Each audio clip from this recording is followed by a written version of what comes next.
Vision, ദൂരദർശനം.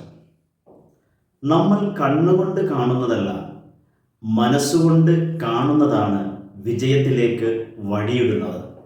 വിഷനില്ലാത്തവർ വഴിതെറ്റിപ്പോകും, വിഷനുള്ളവർ ലക്ഷ്യത്തിൽ എത്തിച്ചേരും. ഒരു ബിസിനസ്സുകാരൻ അവന് വ്യക്തമായ വിഷനുണ്ടെങ്കിൽ മാർക്കറ്റിൽ അവൻ നേരിടുന്ന നഷ്ടങ്ങളും പരാജയങ്ങളും അതിജീവിച്ചിരിക്കും. മറ്റൊരാൾ എത്ര പണം മുടക്കിയാലും മാർക്കറ്റിൽ അവന് വിജയിക്കാൻ കഴിയില്ല. ജീവിതത്തിലും അതുതന്നെയാണ് കഥ. വിഷനില്ലാത്തവർ അവസരങ്ങൾ നഷ്ടപ്പെടുത്തിക്കൊണ്ടേയിരിക്കും, വിഷനുള്ളവർ അവസരങ്ങൾ സൃഷ്ടിച്ചുകൊണ്ടേയിരിക്കും. നിങ്ങളുടെ ജീവിതത്തിൽ, നിങ്ങളുടെ ബിസിനസ്സിൽ നിങ്ങളുടെ വിഷൻ വ്യക്തമാക്കുക. കാരണം വിഷനില്ലാതെ വിജയമില്ല. നിങ്ങളുടെ വിഷൻ കമൻറ്റ് ചെയ്യുക. Do it today. Happy life.